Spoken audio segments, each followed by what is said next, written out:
throughout the history of the church, whenever there is a problem that arises, whenever there's a contention, whether on a theological point or the way that people are, the way that life has changed, the church often gathers together for what they call councils.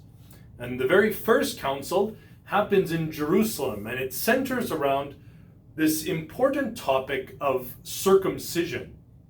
Of course, as the faith is beginning to spread, it's spreading now to the Gentiles.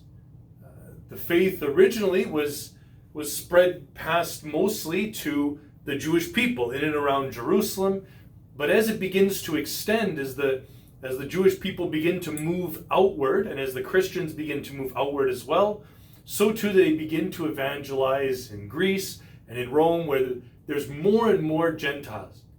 And so more and more non-Jewish people are accepting the faith, and yet this, circumcision for a grown adult male becomes a bit of a stumbling block. It became something difficult to readily jump into if you were going to, enter into the faith. And so the apostles gathered together in Jerusalem for the very first council to discuss this matter, to discuss whether or not the law of circumcision can be changed. In other words, whether the law of circumcision is what we call a divine law, a law that is given by God, or whether it's a law that is given to the church to have custody over. And so certain laws are divine laws. God tells us that murder and theft are wrong. Those are always wrong. They don't become justified. We can't change that law. There will never be a day when the church can all of a sudden say, today now murder is okay. But there are certain laws that fall under the realm of the church. Our obligation to attend Sunday Mass, for example.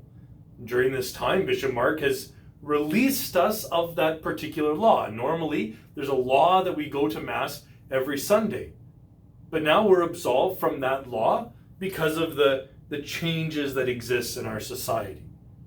And so, the church, with Peter as its head, Peter is the one who finally announces to the body of the apostles that indeed, because God has shown such great grace amongst the Gentiles, that nothing should be done to prohibit or to hinder them from entering into the faith. And so that we should do away with the requirement for circumcision. And of course, that's lasted even to this day.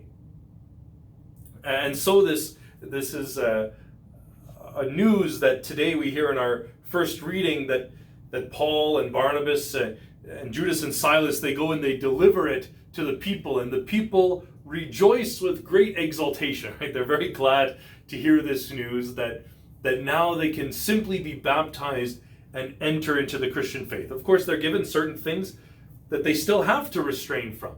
Right? There still is certain laws. It's not all of the Jewish laws are thrown out. They still have to practice refraining from idolatry, from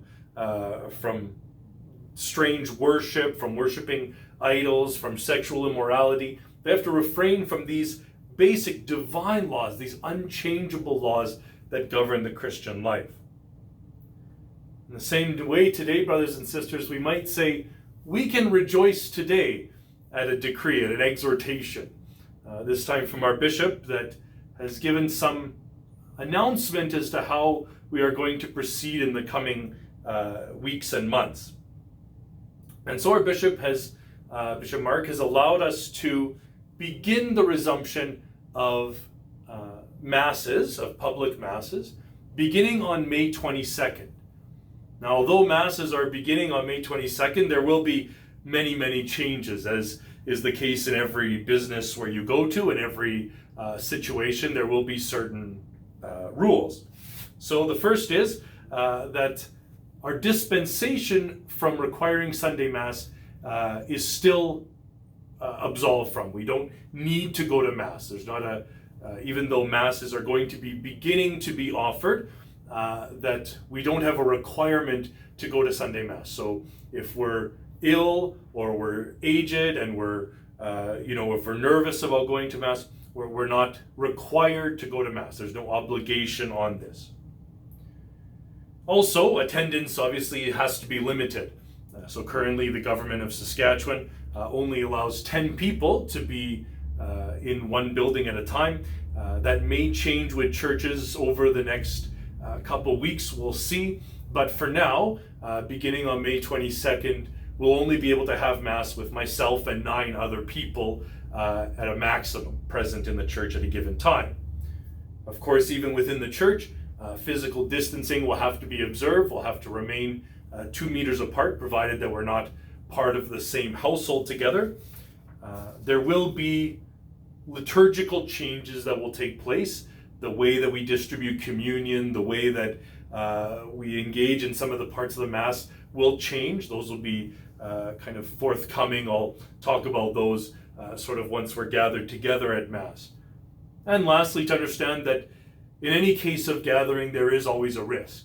There is always a risk of contracting a virus, and so that for that reason, if we're of a high risk individual, if we've experienced any kind of cold or flu-like symptoms, we're encouraged to stay home. But we can begin to hopefully see a little bit of a light at the end of the tunnel. So I'll be sending out an email today. You might have even received it before this video goes on YouTube, but where there will be a way for individuals to sign up for Mass. We'll have to have kind of a sign-up sheet where specific people can sort of register for a particular Mass, so that we can assure that the number of 10 is not gone over. And so there will be some difficult procedural things in the days ahead, but hopefully we can begin to see the light at the end of the tunnel, and we can rejoice in this exhortation today as the disciples rejoiced when they heard the good news of the council today. Amen.